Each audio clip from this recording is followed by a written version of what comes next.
So why don't we call the meeting to order at 6:02?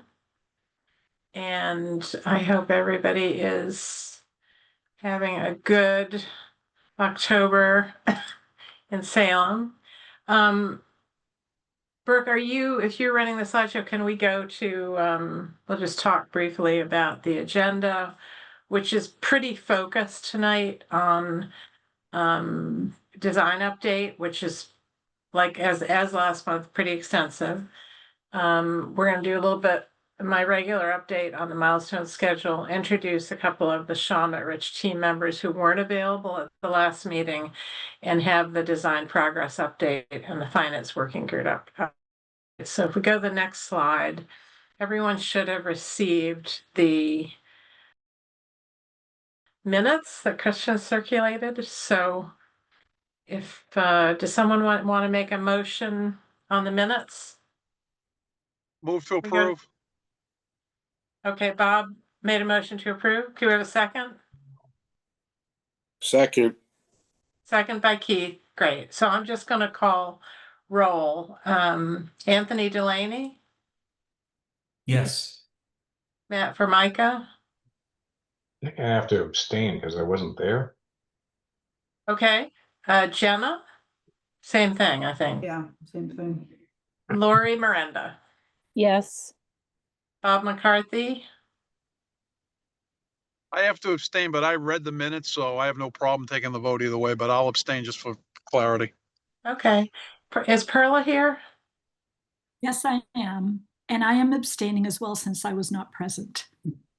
Okay. Betsy, Yes. Megan. I will also be present. Okay. Heath, Yes. Paul. He's not here. He's not here. And Dominic. Yes. Okay. So minutes approved with some abstentions. So let's go to the next, the regular, now familiar update. So, you know, the red line keeps moving across the chart here. So we're in mid-October, Halloween season in Salem. We are headed towards, you know, just to reconfirm, an estimate and submission to the MSBA in mid-December, December 17th. And then that will get voted on by the MSBA in February. So next slide. So this one, we're starting to look at a little bit beyond December 17th. But we are here on October 16th for today. We've got the meetings that we've discussed and should be in your calendar. You know, there's a bunch of them, but then there'll be a sort of a break for a month at least. The OPM and design team, the consultant team, is working on preparing all the materials. And at the next meeting, we'll be looking at quite a bit of stuff, including the overall schematic design submission, as well as how we're doing with the estimating. A big and important date here to remember is that on December 3rd, we have to confirm that the project is on budget to the MSBA. There have been a lot of community conversations. I'm following you guys online and seeing the ongoing meetings. The design team has had, couldn't even count how many detailed programming meetings in the last couple of months, but the bulk of what we will be doing in November is estimating. So I think, does anybody, we can take that down. I don't know if anybody has any questions about that. Okay, well then let's introduce Tom and Davida. So last month we met Mark Malmquist from Shawmut and John Rich from WT Rich, but people are actually going to be doing the work are here tonight. So Tom Larco and Davida. Brooke, if you don't mind taking the taking the PowerPoint down, why don't we have them sort of come on camera and introduce themselves? Tom and Davida, if each of you could just say a couple words about your role and experience, I think that would be great. Absolutely. Whoever wants to go first, there's Tom. I'll go first just because you have me on top. Okay. So, Tom Larco, project executive with Shawmut Design and Construction. Happy to be part of this project. I live right around the corner from all of you. I'm right down the street in Marblehead. So this is very exciting. I travel through and go to Salem a lot. I have 27 years of construction experience, a lot of urban construction, a lot downtown. But I'm excited for this opportunity. I also have been working for a majority of my career on large building projects. So I love being a part of and leading a construction team on the CM side. And I'm excited about that. I do have a 9-month-old puppy that I'm watching. So if you hear him in the background, my apologies to all. But I'm excited to work with you. It's all about collaboration. We are in the infancy. I feel like we heard about winning this project yesterday, but it was a couple of weeks ago. And excited to meet all of you in person and work with you on this very, very exciting project for Salem. I will say this, I'm probably stealing Davita's thunder. You do have 2 project executives that are going to do the meat of your work here during pre-construction with you. I'm going to be with you throughout the project all the way through 2031. And I'm excited about that. But Davita, who is going to lead the pre-construction charge, but I'm going to be there the entire time on all emails, correspondence, meetings, and all that. But she's going to take the lead through pre-con, just to let everyone know. So thanks for welcoming me. Thank you for having me on the this meeting. And I'll turn it over to Davita. Thank you, Tom. So as Tom said, I am also a project executive, except with WT Rich Company. I have been working in the Massachusetts public building sector for about 20 years, with most of that time spent on building schools, in particular schools with sustainability goals and the like. I really look forward to working for the city of Salem and making sure you guys achieve all of your goals, construction, sustainable, and otherwise. Very excited about the project, and always available for anyone if you have any questions. Nice to meet you. Great, thanks, you too. So I will say that the consultant team, which is the CM, the architect, and Accenture, are all having a weekly meeting, which is tomorrow on Friday. So that's tomorrow. And Davita, I saw your agenda. We will have a lot to talk about. We will. All right, so why don't we go to the next item, which I believe is launching into the design update. And again, I want to, while Brooke and Nikki are pulling up the presentation, I want to again give them a big round of applause because they have had, I really think it's probably, I've seen about 25 meeting invites in the last week or two. So they have a lot to share, I think, of what they've been doing as well as what they've learned from the team. So it's all yours, team.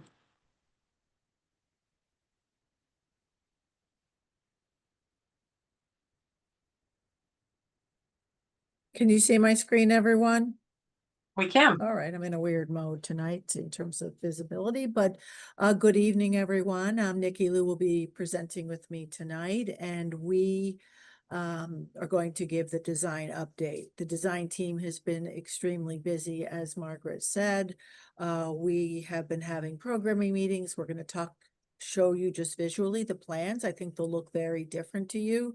And then Nikki will take you through some of the massing and image studies. All of this culminating in the schematic design estimate. So our job right now, as you know, is to get the scope really well documented. So Shawmut and our estimator they actually do Shawmut Rich, and everybody, it's SRP is is what they're called. So if you hear SRP, that's Shawmut Rich Partnerships, and I have to get that in my brain.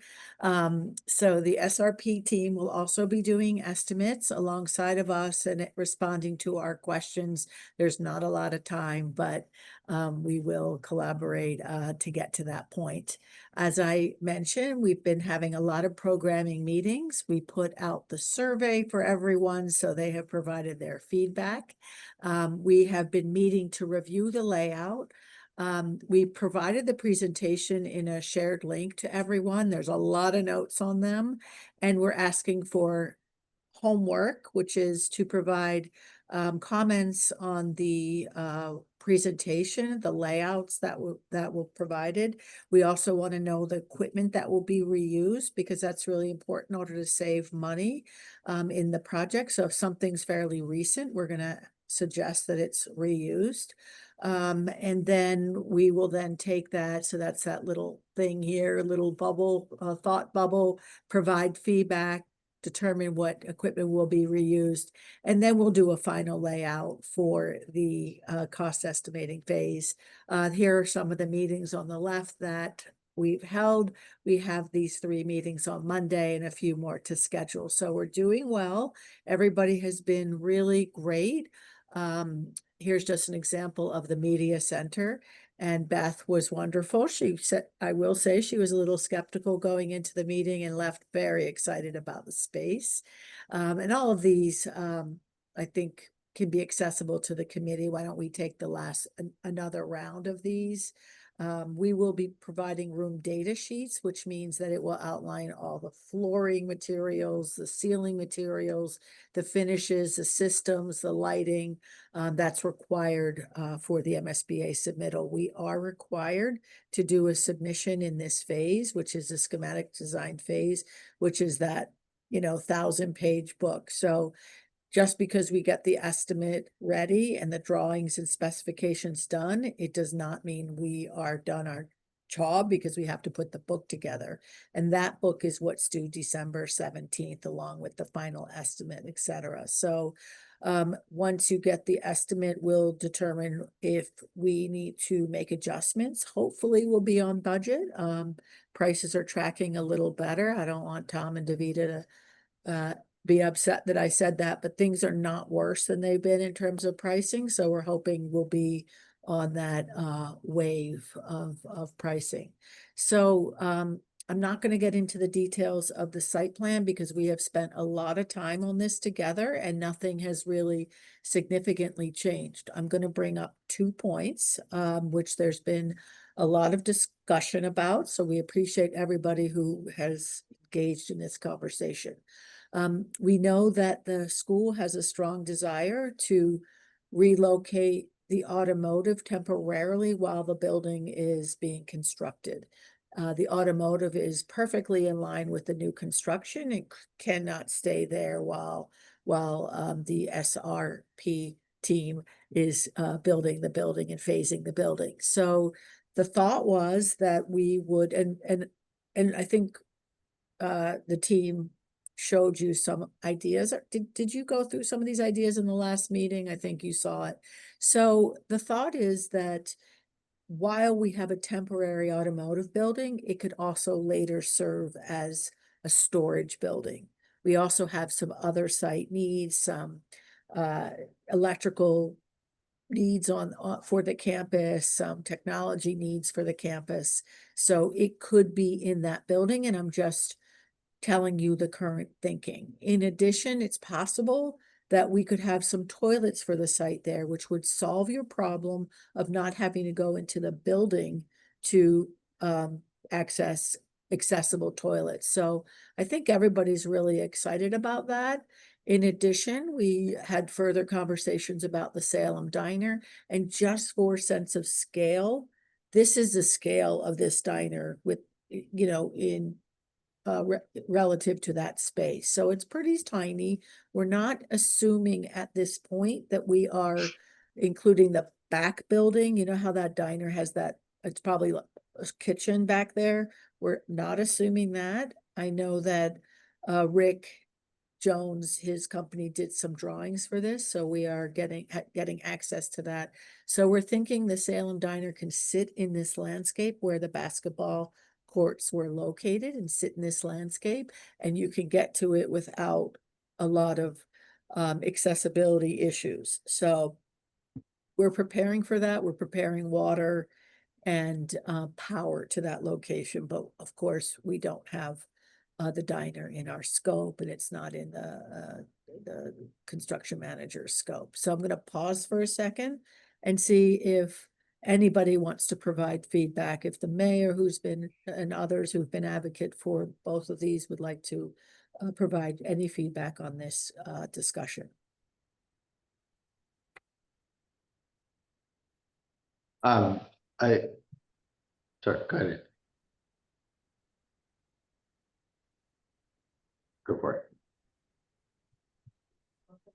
Anthony, I think Oh, you'd like me to go for it? the Oh, mayor is. so at the last meeting, there was the notion raised about moving Salerno, and I was wondering if we were figuring that into our plans. I know it seemed to be kind of a surprise at the last meeting. I don't know if that was I'm just curious if we're holding any plans for that, or if it's still too early to. So I will respond to that, and others can also chime in.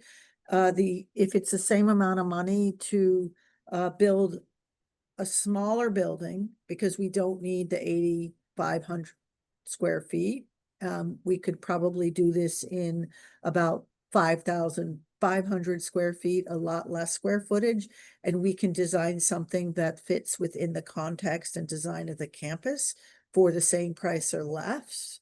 We would advocate for that. It may be a lot to move this building. I am only speaking for the design team, and I'm sure everybody might have their thoughts on this topic. But I think we want to be efficient with how much we build.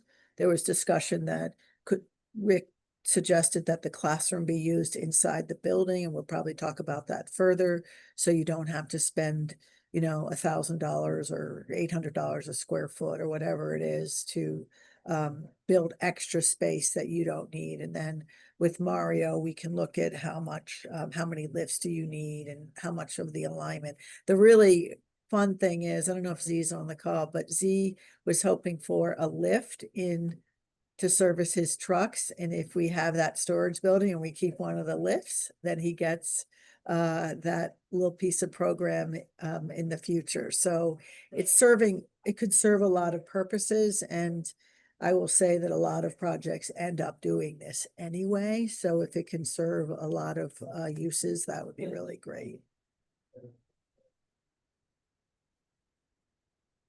Mayor. Thanks, Brooke.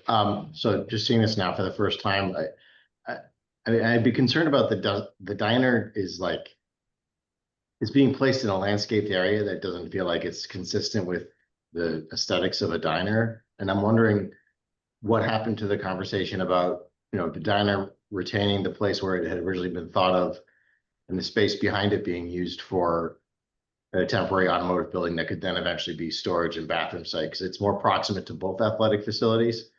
We only have 5 tennis courts now. I don't know that there's a plan to grow the tennis program such that we need a 6th and one that's necessarily that far removed from the other tennis courts. So I would just be curious about why it was moved there, and if there was any consideration to using that tennis court site for a Sure. I can respond to it.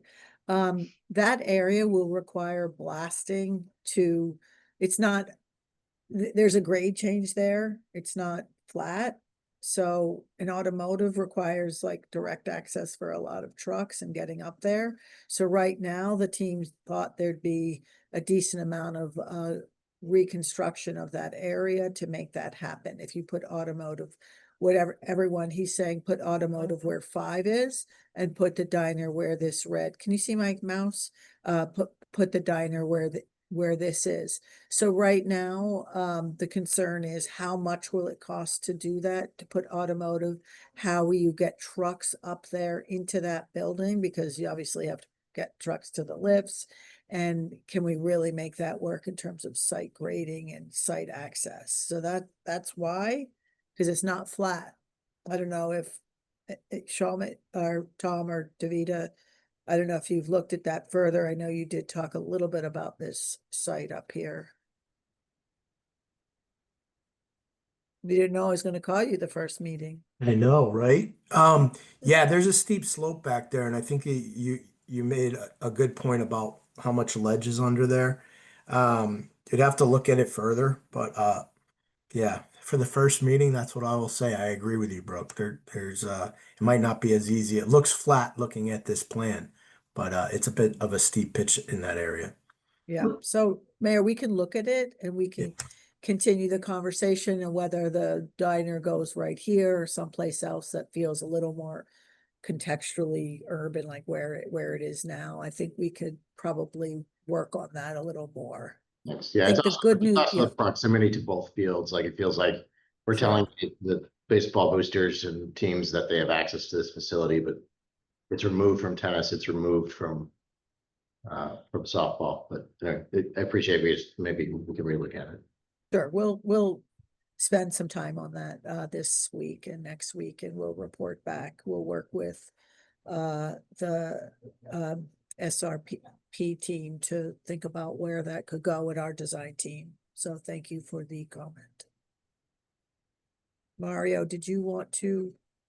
Yeah, what is the size of that red area for the automotive temporary facility? We're looking at about 5,500 to 5,700 square feet, which is roughly the size of the new automotive area, but we're hoping that it could serve multiple purposes during construction, but more importantly, and as importantly, after construction, to serve the site. And we can talk about it because we were just discussing today, like, what do you need for the 2 years?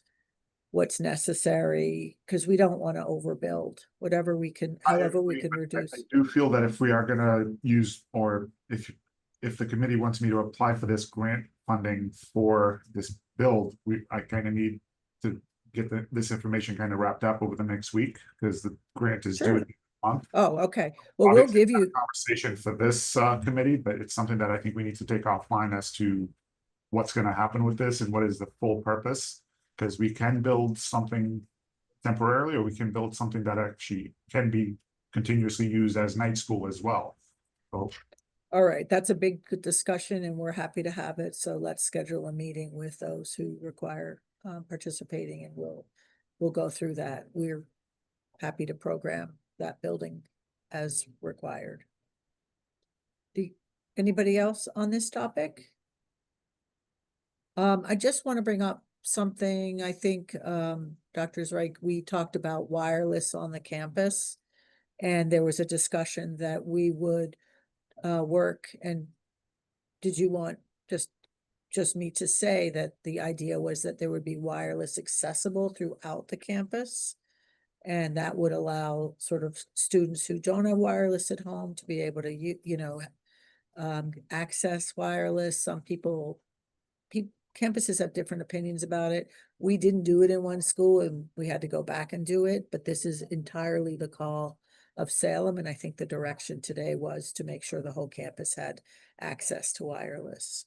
Yeah, we felt that it was important for, we'd like to see learning happening outside as well. We'd also like to be able to run MIAA sporting events, and you need to have Wi-Fi to live stream sporting events as a condition for hosting, but also for our own families to be able to watch their kids in sports. And then to your point, Brooke, there are kids that don't have access at home, and they would at very least have access on the campus.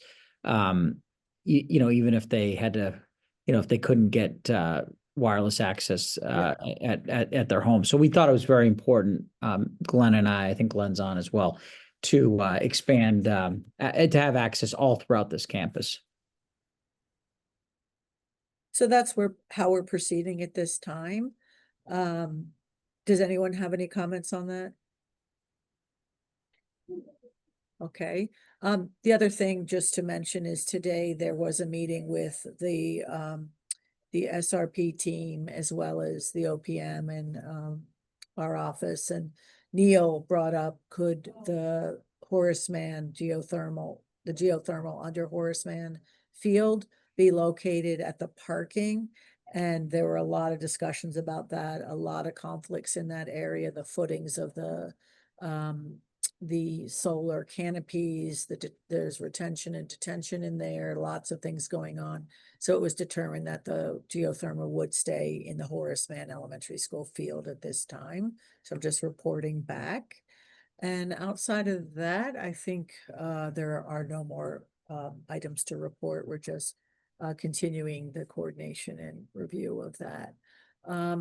I think what you'll see here is a first floor plan that looks a lot more developed. It no longer looks like a diagram. It looks like a building plan, and that's what it is now. And we are coordinating mechanical systems, plumbing systems, the code requirements, all of these. It's pretty light, but you'll see in these spaces, the furniture is in these plans. They're just light, but it's there to coordinate with the other disciplines. So the gym, so all these large spaces between the academic bars that are programmed. We have made a little change to welding, and when Nikki takes you through the plan, you'll see why. And we're really interested in the view from Highland because it's such an important, moment to highlight teaching and learning and the new school along Highland. We are working on this utility area and making sure there is you can't see it, it's off the plan here, but there's a landscape berm to hide a lot of what's going on back here. So we are really taking a strong consideration of looking at the sight lines and making sure that everything is nice. There's a nice view from Highland. I don't really have a lot of specific new things, although you'll see a lot more detail and you have the presentation. So if you have any questions, you can ask, or you can look at them and send us questions through Margaret. Here's the second floor plan. And again, you'll see a lot of nice detail tracking the spaces, making sure the building is tracking on its gross square footage, which is the total square footage, because we know that's absolutely essential, and then the 1.5 grossing factor. So that's what you're allowed for the miscellaneous spaces. We will not today, but we will have a conversation about toilets. I want to mention that it was determined that we would not have lockers for the general population in the school, but have lockers for all CTE, JROTC, and some of the substantially separate special education programs. So that's the direction we have. And if anybody has any comments on that, please raise your hand. Generally, people are finding that students are not using those lockers. So we're moving up through the building.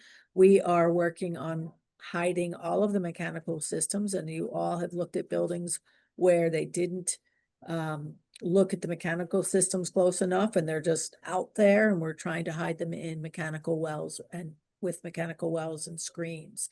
So you don't see them on Highland and you don't see them as you approach the school, and that's really important. So the catwalks are accessible from the third floor. Again, there's just a lot of information that we have developed. We're pretty excited about how the plan is, the project is developing, and the experience of being in the building, and sort of the spatial qualities of this building, and putting teaching learning on display and providing opportunities for all of your learners. And that's really important for this project. We had a really good meeting, couple of meetings with the Aqua Lab. That was great. And they're programming that outdoor space. It's just been really exciting getting into the details with all of the folks who will be users of this building. So this is the roof plan. You've seen this before. We have the solar panels on the roof. As you know, we have solar panels at the parking canopies. And there was discussion about putting some at the Horace Mann parking because we can't put anything under the electrical easement because the trucks have to get to the lines. So we had some panel canopies there, and we don't think that's going to work. So you can see some of the mechanical wells and mechanical. There is a ton of mechanical equipment. So if you ever want to go to the roof of one of our recent projects, we will take you there. But you know, when you go to Stoneham, you don't see any of this. And actually, it sounds funny, but we're really proud of that, that you're not, all this equipment is out of your sight line and you're really focused on the building. Before I move on, anybody have any questions about any of this before Nikki goes through the next part of the presentation? Everybody good? Okay. Rylan, how we doing? Good. How are you? Hi. Actually, I do have a question, actually. Yes, sir. So I've been hearing from some of my friends that like in my art class that the dark room has been removed. I'm just like wondering like why that has been removed. I'll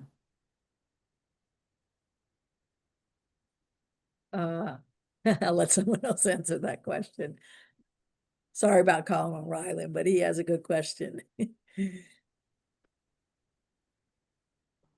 Glenn, are you the? Well, I think, Rylan, I don't know if you were at the meeting last week, but Brooke talked about last week the work that she's been doing in partnership with the superintendent and the principal, and we needed to reduce the overall square footage of the building by some amount. We had received comments from the MSBA about, the size of the building. And obviously, this is a situation where we don't want to take away classroom space. And the feeling amongst the folks who discussed it, and there were others involved as well, is that the dark room is a program which is becoming less and less common on high school campuses because of the changes in the use of digital technology. So there was a decision to take it out of the program. Steve or Glenn, since you were both involved in those discussions, I don't know if you want to add anything, but the fundamental issue was the pressure to make sure that the cost of the project stayed within the budget that we've established. Thank you. Yeah, I would just say the same thing, Rylan. I mean, I think in the end, we were looking out, we're projecting out multiple years. We didn't, in the end, as we're prioritizing space, we only have a certain amount of resources. We didn't believe that the dark room was going to be as relevant and as utilized, a decade out, 15, 20 years out. And so we made a decision to eliminate that in the plan. So space is at a premium, and we also know that the cost. We're trying to manage the costs of this facility as well. So these are difficult decisions that have to be made as we get closer and closer to making our submission to the MSBA, and so that was one of the decisions we made in order to try to keep the overall cost of the building in a more reasonable for folks to have to absorb. Yeah, that definitely makes sense. Thank you. Sure. Thank you for asking the question. Anyone else before we move on? All right. So now we're going to have a little fun and show you some images and go through some of the perspectives of the project. Thank you, Brooke. So in our earlier presentations, we've shared with you how the building's ground forms anchor the school within the landscape, while the spaces in between open up into this area that's open, places for learning, nature, and community meet. So as we developed the design further, the idea has evolved into two distinct architectural languages, each help to break down the building to a more human scale. So the first language is that of the strata that grounds the building in the landscape. It's solid, it's protective, and holds focused learning spaces while framing the views towards the wooded ledges that surrounds the site. So it feels really calm and intentional with the spaces made for concentration and reflection. So imagine that light within these striated bars as filtered and controlled, shaped by the trees and tuned shading. Materials such as brick and tile, give it a sense of permanence that's tactile, enduring, and rooted in space. So the second language is about this layers of spaces that stretches from highland to wetland, where structure and landscape start to weave together.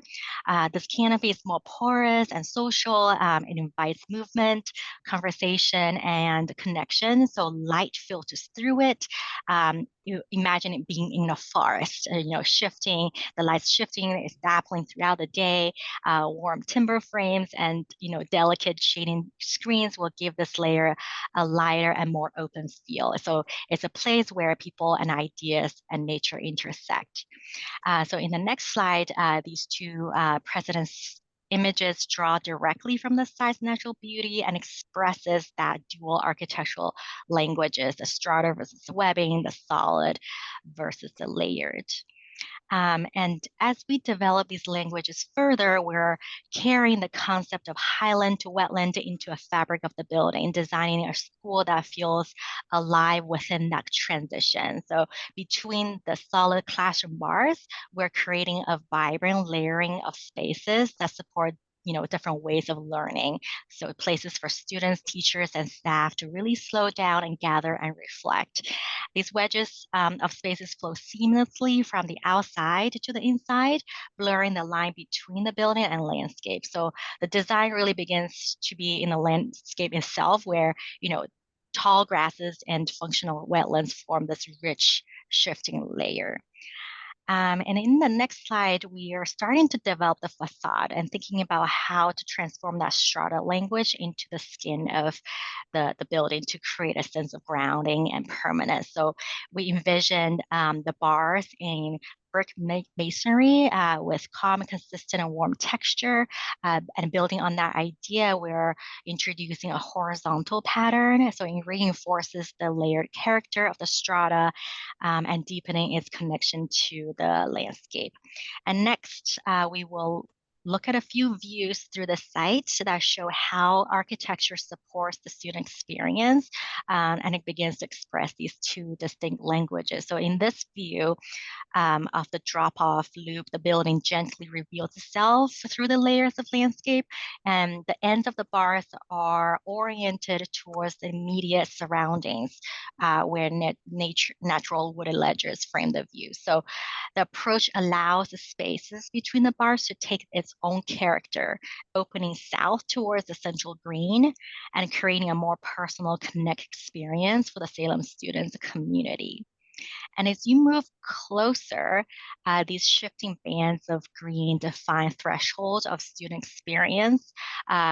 These are the soft boundaries that invite wandering and moments of pause, quiet retreat, blending these movements with reflection as part of the daily rhythm of the school. And in the next view, imagine you're standing right outside of the Black Cat Bistro on the left. The natural layer becomes the sensory experience. The landscape provides spaces for solitude, for quiet focus, as well as open areas for connection and conversation, supporting the many ways learning take place across the campus. And equally important is this experience from the Highland Avenue, where the design creates a strong civic presence for the school. And between the classroom bars are these lines of trees and natural berms that provide gentle screening. And in this view, you can imagine the outdoor work area for the welding students, physically separated yet visually linked to the daycare play area where younger children play nearby. And at the same time, activity continues into the gymnasium just beyond. So forming this layer and dynamic edge where learning, play, and movement all come together within the landscape. And finally, in this cross-section through the cafeteria, we begin to explore how this layered language extend into the building. So the texture elements of the facade carry through into the interior, creating this opportunities for students to sit, to gather beyond, below this bridge element. And really just think about how to connect the spaces between the classroom bars. So these spaces really create this dialogue that is very varied and rhythmic and inviting, so the students move through the campus and they experience both familiarity and discover every moment throughout the building. And I think that's the last slide for design update. Yep. I just wanted to point out that that shift in the plan, which I'm going to go back to because I want you to see it and understand why. So on this first floor, we reoriented welding. So it's the one thing that breaks this bar, the rigor of that bar. And the reason is it allows for that kind of change of scale and revealing of this CTE program. So you have the preschool, you have the gymnasium, and you have welding, many programs, and of course the academic spaces. So it sort of starts to show those programs.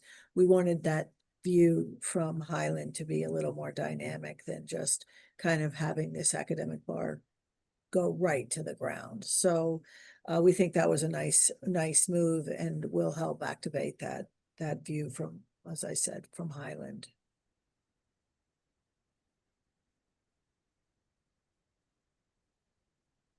These are very big buildings, so breaking the scale down and stepping it back and creating those outside opportunities really helps to make it, fit into the landscape and not so overwhelming to the students as they approach and live in this environment. So that is our presentation for tonight. And if anybody wants to ask questions, please unmute. Or comments. And Nikki, why don't you take the presentation down so we can see everybody's hands? Okay, that's me. Hold on.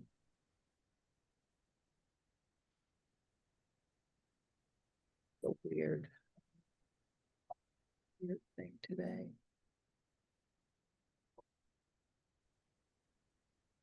Well, let me say, I see a couple hands up. So let's do this. So Jenna and Neil, I see your hands up. I think that's it for the moment. Jenna, do you want to go first? Sure. Thank you. Very, very cool. Very neat to see how far this has come. Still keeping the original concept and really, I like the way you're really, I like the way how you're breaking it up so it doesn't seem so massive. And the connections and the community sense is really, you can feel that and all the work you've done. Thank you. Actually, a comment on, and my understanding, I was not unable to be at the last meeting, is that we're putting into the specifications a artificial turf for the fields. I have quite a few concerns about that, and I just want to state them. I'm fully aware. I work for the city of Salem. I'm fully aware of the maintenance and the trade-offs and all. I know it is a big first cost, but there is a lot. I've been in the environmental field for a long time, and I've seen chemical after chemical come down, and I want this facility not to be something that we build and we regret that we put something in. And most of these artificial turfs have they've done studies, they have lead, they have phthalates, they have PFAS, and yes, you can find better ones, but it is very hard and you have to be very strict. And there's no way you get out of microplastics. And so I just have concerns not only for the people using the field, particularly when it heats up. You have a significant heat island effect from these, but also that heat then leaches out those chemicals. But then you also have them then transversing and traveling into the Forest River watershed. So I just think I understand from a maintenance perspective, and I know I wish we could take that money that we would spend on this and give it to the maintenance team so they can improve maintenance. I know this field will get used a lot. I know the pressures on the field. I fully understand all that, but I don't want us to look back at 10 years and say, I can't believe we put something in there that now is considered toxic and, of a concern. So I just really want us to think through that more and just put that out there as a comment. And I do know there are some, if you have to go for artificial turf, there are some that there's, I think, the base made of coconut shells instead of tires. Correct. And I do think if, looking at turf, there are many fields out there, including, professional, that are regular grass. They just require higher levels of maintenance. And so FIFA requires it, and others, because they just don't want to be on the plastic. So, I do acknowledge all the pressures that we have to keep, and this field will have, but I just want to acknowledge that these artificial turfs are not made of good stuff, and especially stuff you wouldn't want your teenagers to be exposed at, and likely is going to continue to come down. Phthalates nobody talked about 20 years ago.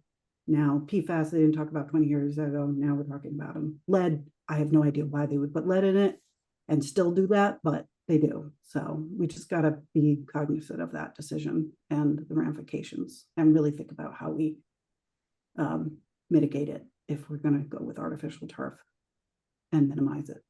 So and absolutely, I mean, Perkins and Will Healthy Materials, that's part of our research. We will not have crumb rubber in this field. Well, we would not recommend crumb rubber. We haven't done a field like that.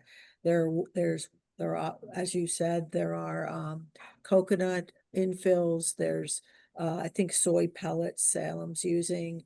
There's other kinds of materials, and wood. So there are other kinds of infills which would also reduce the heat island effect and hopefully eliminate the PFAS material or, leaching of that. So, we should talk about that if synthetic is the way Salem will go, and let's make sure we have the healthiest field. But I don't want to alarm anyone, because we're not looking at putting a crumb rubber field, which is the recycled tires, in the infill. That's not something that we're recommending. And I just want to follow up on the comment is also that you're essentially creating a dead. It's, there's no microbes, there's no life. It's dead. Yeah. I mean, it's like a parking lot. And so I just want to put that out there. It sort of goes, head to head with trying to have a more sustainable building. But I do acknowledge all the pressures that Salem has on maintenance and fields, and the pressures to have a good field and not have one that's going to be mud, and of course irrigation. So thank you, Brooke, for. Yes, and again, this is a decision by the city for the city. So Anil, do you have a comment? Your hand is up. Neil's hand was up before we started the discussion, but Neil, I'd like to do a check-in with Glenn on this issue, because I think Jenna completely acknowledging the concerns you're stating, and we did talk about them, not in huge depth at the last meeting, but I think there was a very strong feeling on the part of the school, particularly the athletic folks, that the synthetic was the right way to go. So Glenn, if you're able, can you just, because there's, as we realized when we were doing the roll call, there's a number of people who missed the presentation last time. Can you recap what we heard from you and from Riley and others about this choice. Yeah, and I do agree with what's being said about going with the healthiest version we can of this type of field, but going with plain grass, we just feel like these fields are going to be used beyond just athletic fields. They're also PE fields, and they're going to be getting full year use throughout the summer, spring, and winter. And there's just not. We feel like we're going to lose a lot of playing time. Currently, we use the Gallows Hill baseball field for baseball field for baseball. And we're not able to get on that field at the beginning of our season, partly because of maintenance, but also just the weather in this area, and the drainage. So we're off that field for a decent amount of the season. And that field's only being used for baseball. So that was our main issue, is that these are overlays of fields, so that they're not going to get a break at all from use. And our weather patterns in this area do cause us some issues also with the use of fields and lack of drainage. And then to your point, which you stated very clearly, is that we do have some um, maintenance struggles with maintaining the current fields around the city that we do use for softball and baseball as it currently stands.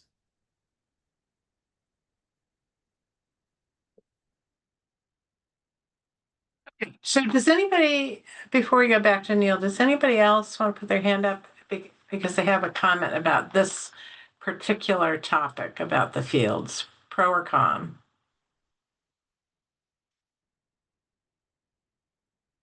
Okay, so I'm just going to add one comment about this from Accenture's perspective. I think the synthetic fields, I'm very focused right now on making sure that we have the budget to do the work. And I think from my perspective, there is value in keeping the synthetic fields in the project, even if we need to have more discussion about the detail of it and what it is composed of, because if we were to switch to natural turf fields, it would be a reduction in the overall project cost that would be hard to get back later. So that's why, Jenna, while I completely acknowledge your comments, and I think we're looking to Perkins and Will to do the best version that we can of the synthetic fields, I'm also in support of keeping the synthetic fields in at this particular moment. So, okay. So back to Neil. Mr. Duffy, you had something on another topic, I'm guessing? Yeah, a quick comment, but I may speak a little bit to what's been talked about related to the fields and just maintenance challenges. So I just was curious when we were looking at that presentation with the facing of the building and the finishes on the exterior, about the maintenance requirements for what is being recommended or the direction we may be headed in terms of, cleaning it, repairing it, potential, dirt or birds' nests, landing on that exterior. So just I don't know how much information on those different finishes is available and what's been communicated to Z so far, but just want to make sure we're mindful that we're looking at the aesthetic value, but also just the maintenance issues and what could potentially be a problem that we're not thinking about now. So I wanted to just comment on that and make sure we're looking out for that and talking to Z through those options before those decisions are made.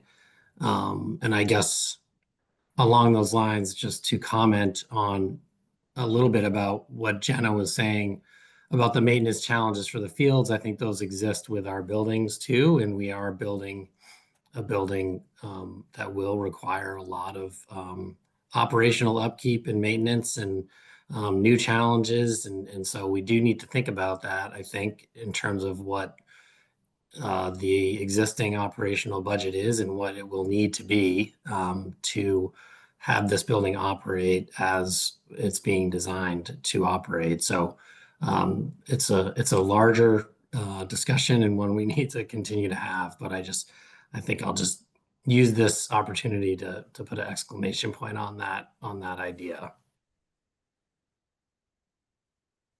And thank you, Neil. And yes, we are having those conversations with Z, and we actually went through all the restrooms with Z and what are the materials, and are the ceilings hard, are they hung, and so kids can't put things up there, and is it washable, and are there hose bibs in the rooms, and do we have an epoxy flooring that wraps up so it's easy to clean and wash down, and he wants the partitions to be mounted on the floor with stainless steel around the bottom. So we are talking about that. The primary material for the building is brick, which is pretty easy to clean, and it's not a white brick. So we are, and thank you for that. That's something that we will review and make accessible to not only the working group, but we'll report back to the committee on those finishes.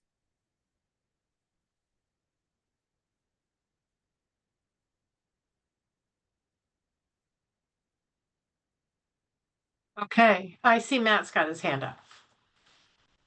Yeah, so kind of switching topics quite a bit. Obviously, you guys done lots of work. A lot of the details are getting flushed out. A lot of thought has gone into this clearly.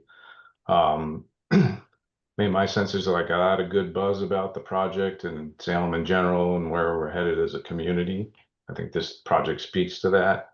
One of the concerns back in the day was school population and the ability to, if we get too big, what is the out, if you will? So can the design team speak to either what's been done already to think about future expansion if should it be needed, or if now's not the right time, when that might happen, and that's still on the table or not? We are required to locate where an addition would be if there were a future expansion to the building. I'm going to answer one part of this and let Margaret answer the second part of this. The first part is our responsibility, which is to build it, there's no room to go out on the site. We know that. So that the fourth floor, you could add a floor to that first bar if you had to add classrooms. But Margaret, if you want to speak to the other exercise, if it's appropriate. Yeah, no, I think it is appropriate. As part of this overall process, the MSBA, as you all, I think, are coming to understand, is very deliberative, sent a letter about 2 weeks ago. I'm just looking at it actually. It's about 2 weeks ago. And it was a follow-up on the PSR, the Preferred Schematic Report, which basically said we are not doing a 7-12 school. So they came back and said, okay, we want to revise your enrollment agreement to say that it is to confirm it is for 1,000 students in 9-12. And this provoked some concern because, in fact, the enrollment has increased quite a bit. Steve and Glenn shared with us that as of October 1st of this year, it's at 965.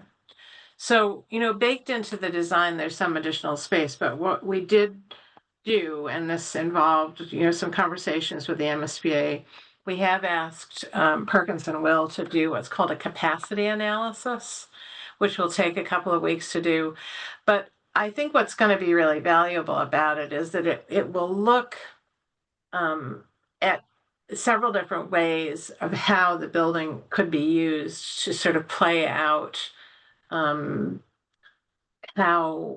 what the capacity of the building actually is. And I think we're kind of moving forward in this process, feeling relatively comfortable that we have enough flexibility in the design to accommodate additional growth, perhaps, up to 1,100.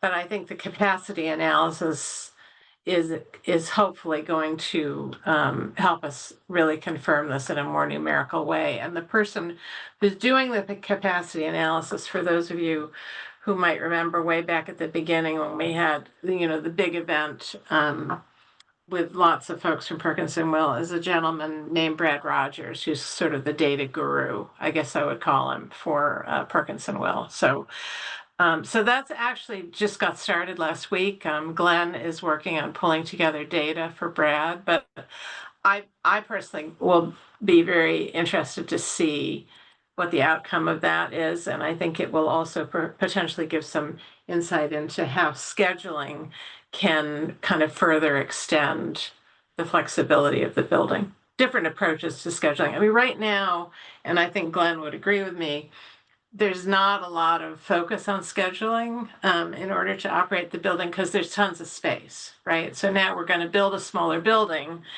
for the correct population, and that might change the way scheduling is approached. Does that answer your question, Matt? It does. It certainly sounded like it was a planted question, but it wasn't. It does sound a little bit like a was not. planted question, but I did not talk to him today, so. Anyway, so thank you. Appreciate that. Yeah. So I'm not seeing any other hands up.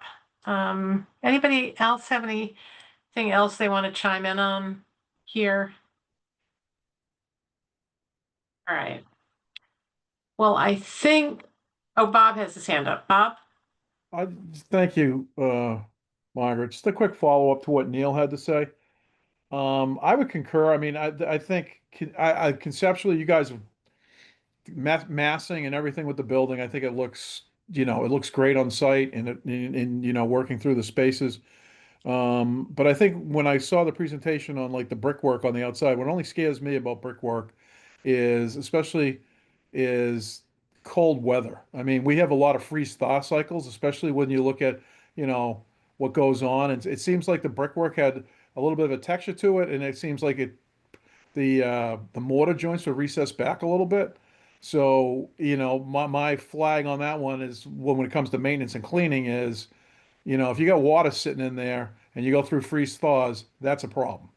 So I think, aesthetically, it's aesthetically pleasing, and I think that's part of the trade-off is what's aesthetically pleasing. It's going to do conceptually what you guys are trying to do, which I think is great. But at the same time, is the last thing you want to do is end up into a maintenance nightmare down the road because of with all the weather changes we're having, we experience more freeze thaw cycles where it gets, all of a sudden you get a nor'easter and the building's blanketed with ice, and then you get a thaw, and it has potential, if not done correctly, to be a maintenance issue down the road. So my only caution would be is when you come up with the final design and pick is that it's a material that is going to hold up to the northeast. And then conceptually, I guess my last question is with the design, I like the way the whole building flows and everything, but I'm going to circle back, and maybe this was answered at the last meeting, and I apologize for not being able to attend, but the gym being on the far side opposite the cafeteria, I understand it. But if there's an event going on, whether a tournament game or whatever, and it's after hours, how is the gym going to be isolated from the rest of the school so the access is only to the gym without people having to go all the way around the building from where the parking lots are to approach it from, I guess, which would be the Highland Avenue side of the building, if that makes sense.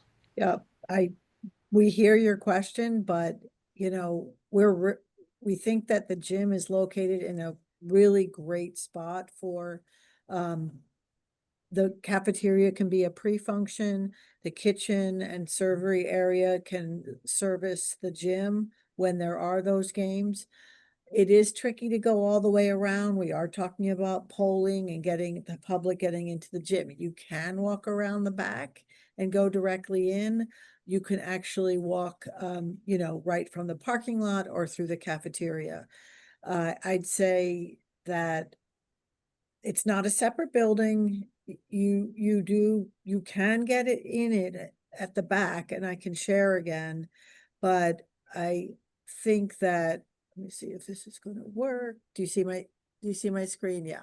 So, you know, right now it's pretty exciting because the kids go into the building, there's a secure entry, and they can have time in the beginning of the day to do their work, socialize, collaborate, do all those things, wait for their parents, wait for school to start.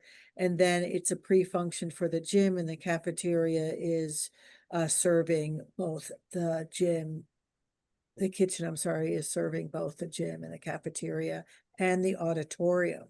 So it works really well. Is it perfect for what you're saying? No, it's not perfect, but it's really nice. This is an ideal that we strive for because, like I said, if you're having an event in the auditorium, you could go to the cafeteria during intermission, you can get the swag, you can get a snack, you can sell. You know, so it's really a nice thing. What we will work on doing is segmenting the building so people can't easily get through it. I think that's the goal, and that's also very tricky. So I want to say that because you have egress and path of travel. But right now you are going to love this, the synergies between these public spaces. So getting in is, you know, it's an issue, but if we could block off some of these areas so they don't go into those academic areas and down the shop areas and just can get into those major spaces, that would help. I don't know if I've helped make you feel any better, but I wanted to focus on the really amazing things that are happening with this plan now that I think Salem will really like. No, I'm not trying to throw. No, it's The plan fine. is amazing. I give it that. All I'm saying is all the concepts are great and the design flow is correct. But what you're talking about is, I guess, is the key to it is the last thing you want to do is have to have, you know, if you run an event, whether I don't care what it is, whether it's a tournament game or whatever, and have to have a ridiculous amount of personnel on site in order to host an event because the whole building is now opened up to the public, if that makes sense. So if the building can be sectioned off in such a manner that the wings aren't accessible, and it meets all the codes with egress, and I understand I understand all that. But if it can be sectioned off in such a way that the public is limited access to the rest of the school while an Yeah. event's going on after hours, I Yeah. totally get it. Yeah, that's our goal. It's always our goal, and we do our best to achieve that. So I think that's the case for a lot. This is a complex building because it has a lot of after hours use. It has community use. It has, I mean, it wouldn't be impossible if you, I think we have to look at limiting people from going through the whole building. That's really going to be probably the best way to deal with this situation because we're not going to have a direct access. Even if you went directly in the gym, you still have to get to the bathrooms. So, you know, so we get them in the back, but then they're still going to get to the cafeteria and the toilets. So let's prevent them from circulating through the building the best way possible, not getting into the classrooms and those academic bars.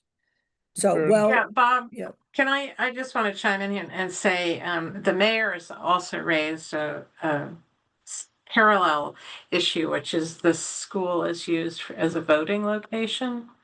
And so there is a something that he's put on the table that needs to be resolved, sort of along the lines of what you're talking about, which is it's a very different way of using the way this building will be used is quite different, and that means there are going to be security adjustments. And I mean, I would probably argue at this point that the voting location is probably not in the gym, as a for instance, because I think you have to get too deep into the building in order to do it. But we haven't solved that yet, right? We know that it's a fundamental challenge of the design, and I think what we would all agree about is that the whole issue of how you secure these spaces needs to be solved. I'm relatively confident about them because when we were going on tours, we actually saw several different buildings, not all of them high schools, not all by Perkins and Will, but all having a sort of substantially similar approach to public space, which was that you entered into a lobby and the gym was kind of immediately adjacent. And they had solved the security problem in different ways. But I think it's something we saw in all of the schools that we visited. But the resolution of security was unique to the design. Mhm. Fair enough. But thank you, Bob. I appreciate, we appreciate the constant reminder and comments. They're duly noted, so thank you. So I am not seeing a hand up at this point. So if that is it for design, questions on the design, I think we will go to Anthony for the update from the Finance Committee. Subcommittee, working group. The working group. Yes. The finance working group met on Tuesday, approving invoice package 14 for September of 2025, answer advisory $30,482.50, Perkins and Will $88,314.85, a total of $118,797.35. The working group also approved using email discussions to approve small change orders that arise in between meetings, which is a thing that we anticipate happening as the cadence of the project ramps up. We also approved a contract amendment number 1 for Perkins and Will for $20,800. Not the payment of that, but the actual contractual change order to allow them to do the photovoltaic services. We also discussed the capacity study that Perkins and will be undertaking that Margaret mentioned earlier, and discuss the approval process of the Shawmut Ridge contract once they get to do their red lines. That was all. All righty. So just as a reminder, thank you, Brooke or Nikki, for pulling this up. So we have nothing like lots of meetings at the holidays, but we have a pileup of meetings as we come to the end of this feasibility process. But I think you have them all in your calendars, and the next one will be on November 6th, at which point we will be starting to pivot to talking more about the submittal, as well as the estimating process. So thank you all for continuing to show up and stick with us through what's going to be a busy time. And I think if there aren't any other questions, I don't believe we received any public comment. So I think we are at the end of the meeting, and at 7:13 we can adjourn. Thank you, everyone. Thank you. All right. Happy Thanks. Halloween. Thank you. Halloween. Thanks. Thank you so much. Bye-bye. Thank you. Thank you. Bye.